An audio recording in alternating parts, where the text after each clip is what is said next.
Hola, ¿qué tal? Mi nombre es Carlos Guzmán y en esta ocasión les presento a un extraordinario personaje.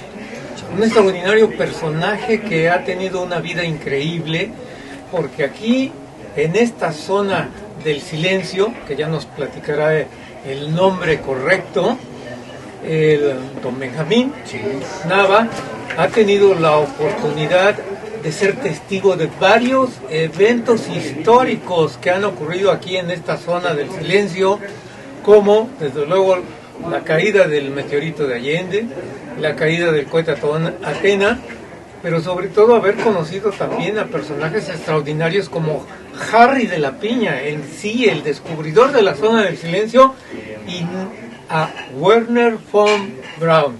Es correcto, sí señor. Don Benjamín, muchísimas gracias por aceptar esta conversación para mi canal. Es algo para mí un honor y algo extraordinario estar aquí en su complejo turístico, de cual yo quisiera, para que las personas que vean posteriormente este video estén informadas de que aquí tienen la oportunidad de llegar a un extraordinario lugar y sobre todo conocerlo y ser testigo también de estos acontecimientos históricos que he mencionado. Sí. ¿Cómo se llama este lugar? ¿Cerca de dónde está? ¿Su ubicación? ¿Y cómo pueden contactarlo? Bien, este es el complejo ecoturístico Zona del Silencio. Está abierto desde 1995. Estamos a 12 kilómetros del pueblo de Escalón, Chihuahua. Estamos a 24 kilómetros de Ceballos, Durango, en las inmediaciones, precisamente en el kilómetro 154 de la autopista tramo Jiménez Gómez Palacio. Aquí estamos recibiendo grupos de visitantes que vienen a ayudarnos a descubrir los misterios de la zona del silencio. Esto no tiene fin, son cosas muy interesantes y que cada día surgen cosas nuevas y muchos más testimonios. Yo le he adelantado aquí a mi amigo Carlos que mucho agradezco su presencia aquí en la zona del silencio, es en las inmediaciones. Dentro de unos momentos vamos a hacer un recorrido, vamos a ir hasta el corazón mismo de la zona del silencio, precisamente hasta el punto donde el ingeniero Harry de la Peña se encontraba cuando logró estar ya confirmando las sospechas que él tenía de que algo interesante había aquí, toda vez que los colaboradores de él no se comunicaban como se les ordenaba, aparentemente se les olvidaba. La realidad es que no entraban las ondas hertzianas de radio y televisión. Actualmente no entran ni las satelitales tampoco. Entonces, en aquel entonces todavía no había, pero son detalles muy interesantes que nosotros invitamos, les hacemos los recorridos para que vean. Por la noche es una bóveda celeste extraordinaria que no solamente nos permite ver nebulosas, constelaciones, planetas, sus lunas, todo eso, sino además, con mucha sorpresa, detalles que luego no sabemos explicar por qué, ¿verdad? Es una cosa maravillosa. Aquí es un cielo categoría 2, adentro de lo que es la reserva de biosfera, donde está la zona del silencio, es categoría 1. Es de los cielos más perfectos para el propósito de observación del mundo. Porque recuerdas que iba una nave de la antigua Unión Soviética con misión exploratoria rumbo a Marte, y avisaron de la Gran Bretaña la posible colisión entre aquel meteorito y la nave.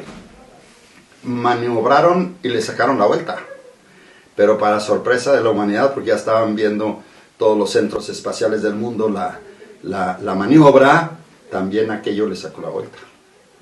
Y luego volvieron a agarrar su propio camino, propio carril. Nomás se sacaron como 2 carros que se sacan la vuelta. Por eso se llama meteorito de Allende del 69 o meteorito resonante, ¿sí? Y no solamente eso, también tuvo una entrada atípica a nuestra atmósfera. No entró como todos, sino que hizo aproximadamente 3/4 de circunferencia. de circunferencia, como buscando dónde, y aquí cayó. Así fue. Eso fue el 8 de febrero de ese año, ¿no? El 69. Un año después, el 11 de julio de 1970, la NASA anunció con bombo y platillo que enviaría un cohete de Green River, Utah, con destino a White Sands, en Nuevo México.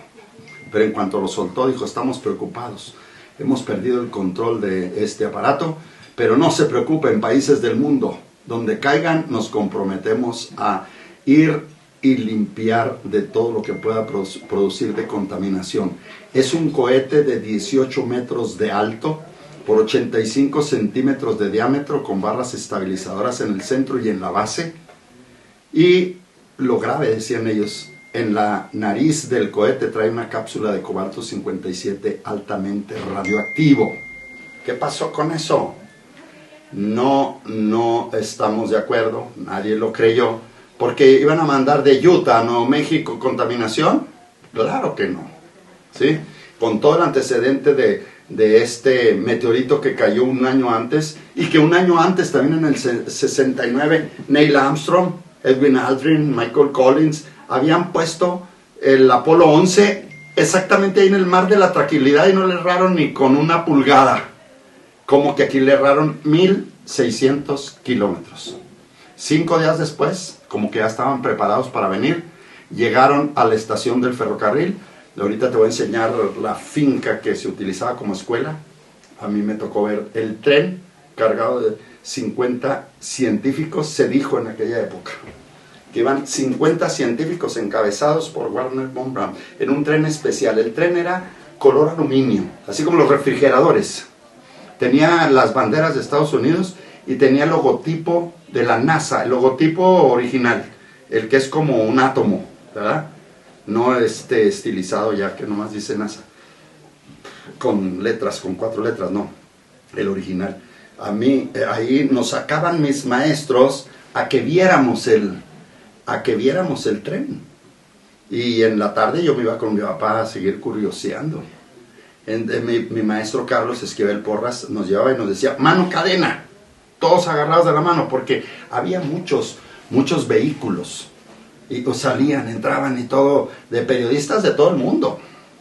Se corrió la voz y aquí había periodistas, porque el maestro nos decía: arrímense con esa bolita a ver en qué idioma están hablando. Nosotros no sabíamos ni el español, pero él sí se acercaba y luego nos decía: hablan francés, estos hablan alemán. Así nos decía.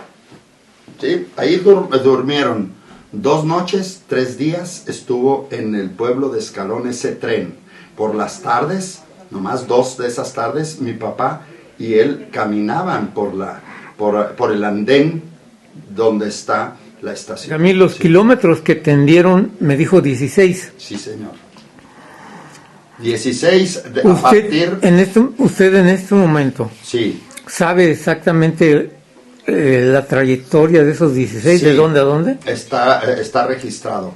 Está el pueblo de Estación Carrillo, 2,5 kilómetros, 2 kilómetros y fracción, hacia Sierra Mojada, y luego por la parte superior de las lomas, abajo queda la laguna de Palomas, que le sacaron la vuelta, por ahí por las lomas, hasta el ejido La Soledad, que es de la sección Escalón del municipio de Jiménez. Y una vez que supuestamente encontraron el cohete, ¿desmantelaron las vías o sí, todavía están? No, se desmantelaron. Iba saliendo el tren y iban recogiendo todo. Sí. Y mira, yo recuerdo que mi papá fue a ver cómo andaba el tema, porque era pues una cosa importante. Él era el presidente, y iba Manuel Chávez Cisneros, Carlos Álvarez Bautista y Jesús María Flores, Jesús María Chuma Flores, acompañándolo. Ellos 3 eran del equipo de seguridad en el pueblo. Y yo me le pegué, yo siempre andaba con mi papá, me le pegué, y entonces fuimos. Cuando, por ejemplo, a 5 kilómetros supuestamente estaban los restos de este cohete que nadie vio. 1969, yo estaba dormido en mi recámara aquí en Escalón. Yo nací en Escalón, Chihuahua. Ahorita vivo en Chihuahua, pero en aquella época pues aquí nací y aquí viví hasta los 15 años. Me tocó vivir todo esto. Y mi hermano, el más chiquillo, me despertó porque decía, mamá, tengo sed. Entonces yo me levanté en la madrugada del 8, era la 1 de la mañana, del 8 de febrero de 1969. Cuando de pronto, me levanto, le traigo agua de la cocina, lo tapo porque hacía muchísimo frío, era febrero. Lo tapo bien, tapé a los otros, mis hermanos, yo era el más grandecillo, pero pues estaba pequeño. Y entonces me acosté, me estaba acostando cuando de pronto se iluminó, se escuchó un impacto y tembló. Y la onda de expansión voló una ventana más o menos como ese tamaño, pedazos de vidrio, pedazos de madera, trozos de madera. La voló igual en la recámara de mi hermana, mis hermanas, y en la recámara de mis papás. Entonces mi papá llegó rápido y dijo, porque mis hermanos pequeños se soltaron a llorar. Y él les decía, no, hijos, no tengan miedo, hijos. Seguramente se trató de un meteorito. Este es territorio de meteoritos y a mí se me quedó muy grabado. Ay, caray. Entonces, ese es el meteorito de Allende de 1969 o meteorito razonante. Dice la NASA que cuando venía en trayecto como meteoroide, ya ves que cuando vienen son meteoroides, cuando atraviesan la atmósfera son meteoros y cuando logran caer en suelo terrestre en forma materialmente hablando, son meteoritos. Cuando era meteoroide, dice la NASA que era del tamaño de un carro alemán, o sea, como un bocho, así. Pero cuando choca con la atmósfera, se fragmenta y a 23 kilómetros en línea recta del pueblo de Escalón, exactamente en la Sierra de Almoloya, del pueblito de Allende, del municipio de Allende, ahí cayó 7,5 toneladas de piedra cósmica fragmentada. Eso fue lo que dijo la NASA. Don Benjamín, también me contaba que usted tuvo la oportunidad, cuando conoció a don Harry de la Peña, de precisamente conocer a toda su cuadrilla, porque la labor de Harry de la Peña fue aquí venir y tratar de descubrir, petróleo, ¿verdad? Es correcto. ¿En qué terminó todo eso? Bueno, las actividades que desarrollaron esas brigadas de petróleos mexicanos a petición de las autoridades de Escalón y del diputado Juan J. Fernández Perea, que era diputado por este distrito, en coordinación con Raimundo Palacios Carlos, que era mi papá y era el presidente del pueblo, querían buscar algunas fuentes de trabajo que permitieran precisamente elevar un poco el nivel económico de la región. Es hasta la fecha muy difícil aquí la situación de la economía, y ya desde entonces esa era la intención.